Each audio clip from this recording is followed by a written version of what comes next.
One of the things I've noticed with setting goals, and I've had this happen many times, and I don't know, maybe you've had the same experience, is that you set for a goal that may be a year out, or 2 years out, or 3 years out, and almost inevitably what happens is you're like, okay, today this is the reality, but in the future it's going to be way better. For example, if it's like business and you're looking at sales goals, you're like, okay, maybe we're not producing much profit now, but we set this 1 year goal and it's just gonna kind of go like this at the end of the year, then all of a sudden we're gonna be crushing it then. Or maybe it's the same thing with a personal financial goal. I think now more than ever, it's hard to predict the future. And also setting these goals for that long of a period of time, it's hard to know what's gonna happen 3 months from now, much less 12 months from now.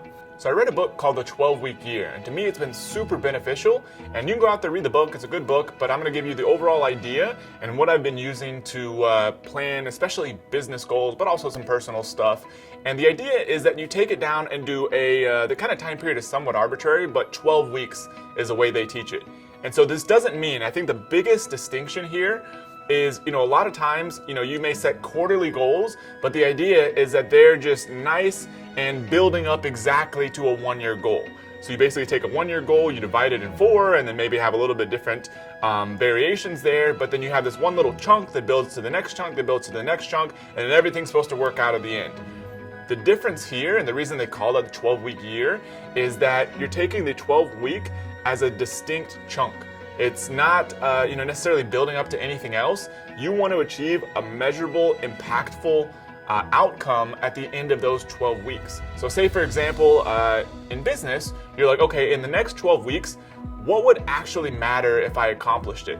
And it really helps to start with a long-term vision. This doesn't mean you have 5-year goals and 3-year goals and 1-year goals. You just have a general idea of what is the big thing I'm after long term. And once you kind of clarify that for that area of your life or your business, the next piece is, okay, for the next 12 weeks, what do I actually want to accomplish?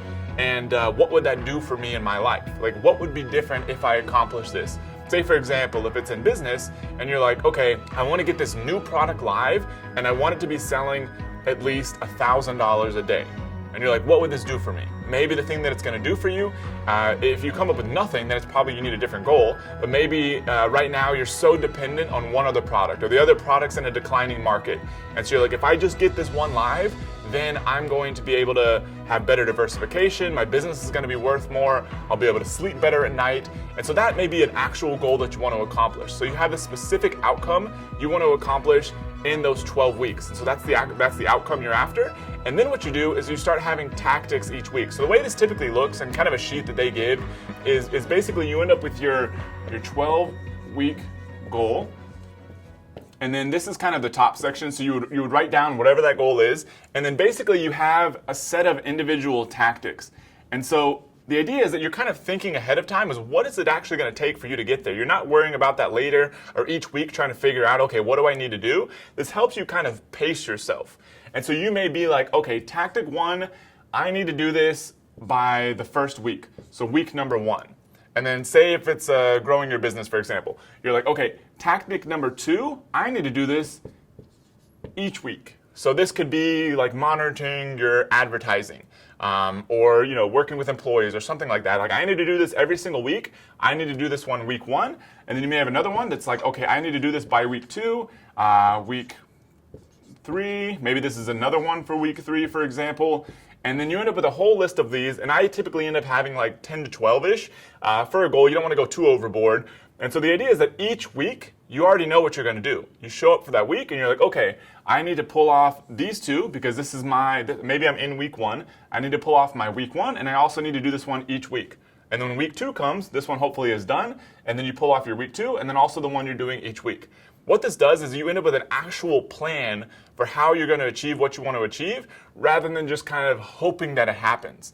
And so the way I believe they teach it in the book is only to have like something like 1 to 3 of these big goals for this 12-week period. I think you're perfectly fine if you just have 1. I typically end up with about 3, and I think my current phase right now I have 4. Some personal, some business oriented, but this to me has been hugely beneficial. I think it's actually moved the businesses I'm involved in forward, because we've been very focused on actually accomplishing these meaningful outcomes. And I already have a plan when I go into the week, so I make sure that I'm not deluding myself and thinking like, okay, I'm going to achieve this goal but then maybe I don't think about it this week, and maybe I don't think about it next week. Then all of a sudden you get to week number 9, and you're like, oh crap, now I really need to figure out what I'm going to do. This forces you to actually each week keep chipping away at it, which I think is what makes this so valuable. And the big thing is too, is making sure this is actually a real outcome you want to accomplish, not something that's built into something in the future. And to me, this very tactical approach has helped a ton in the businesses I'm involved in, and has produced real meaningful outcomes. One of the stories you hear about Warren Buffett a lot is, I believe one time he was on the plane with a pilot of his, and the pilot, he was basically giving him some advice, and the pilot was like, how do you be more successful? And so Warren Buffett was like, okay, cool. What are the top 25 things you want to accomplish in the next year? And so the pilot starts writing them down and rattling them off. And then all of a sudden, after that, Warren Buffett's like, okay, what are the top 5? So he circles the top 5. And then he's like, all right, all the rest, this is your not to-do list. So then for a lot of us, we want to try to cram as much stuff in as possible. But when you really think about what it's going to take to get there by creating a plan like this, then you can see you don't have all the time in the world. So all those things that maybe aren't as important are the things that you need to focus on not doing until those top ones are done. And I think that applies perfectly here. Tony Robbins says, he has a big quote that he always talks about a lot, is, progress equals happiness. As long as you're making progress in something, that can contribute a lot to happiness. It's when we kind of stagnate or we feel like we're not growing, when we're not as happy. So this is one way to kind of force progress on yourself and to make sure that it's happening every single week. He also talks a lot about, picking like top 4 one-year goals for different areas of your life. So his framework's a little bit different. He obviously knows a lot about what he's doing, but I have tried almost everything, and I like this format right now better than just about anything. So hopefully this helps. Go out there, give this a try for area of your personal life, maybe your personal finances, an area of your business, potentially some other sort of personal thing, maybe your health or something like that. I'd love to hear how it goes, but give this a try. And if you want, check out the book. It's called 12-Week Year.